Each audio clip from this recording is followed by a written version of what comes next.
Inihatid ng San Miguel ang Terrafirma sa kanilang ika-7 sunod na talo, sa pamamagitan ng isang blowout win, sa score na 132-110. Ginamit ng Beermen ang 23-11 run sa unang 6 na minuto ng third quarter para iwanan ang mapilit at makulit na Terrafirma, at naging one-sided na lang ang laban magmula noon. Sa kanyang ikalawang laro bilang isang magseserbesa, 51 points ang pinasabog ni Benny Boatwright sa 19 of 31 sa field at 7 of 13 sa 3-point area. Nakakuha din siya ng 12 rebounds. Dahil na din sa kahinaan ng depensa ng Terrafirma, may 4 pang scorer sa SMB ang nakascore ng at least 10 points sa kanilang laban. 22 points ang ginawa ni Don Troliano, 16 points each naman sila Mo Tautua at CJ Perez, 12 points para kay Terrence Romeo.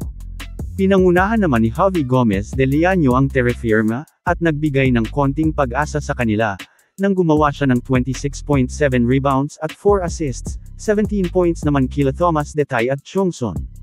Tinalo ng Jeep ang Beermen sa bench scoring, mula sa 13 points ni Stephen Holt at 11 points ni Eric Camson. Ang second unit ng SMB ay na-outscore nila 40-26.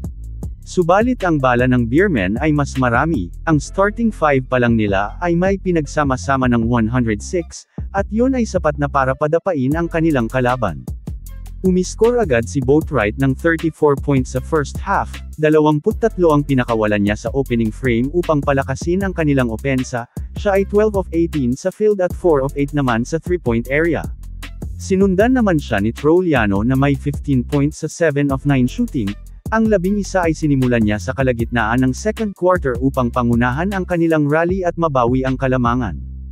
Ang Terrafirma ay mainit na sinimulan ng laro, 8-0 ang kanilang panimula, subalit ang San Miguel ay kinontra ang kanilang atake, 9 na sunod-sunod ang kanilang iniscore para kunin ang abante. Ang distansya ng SMB sa second period ay lumaki pa sa 8, pero ang Terrafirma ay nilagpasan sila sa ika-5 minuto ng quarter, bago sila lumayo ulit sa 11 pagdating ng ika-3 minuto. Ang SMB ay gusto nang iwanan ang Terrafirma sa ika-3 yugto, umabot na sa 13 ang kanilang abante, at pagsapit ng ika-5 minuto ay naging 19 na yun, ngunit ang Jeep na pumapalag pa ay naibaba nila yun sa 12.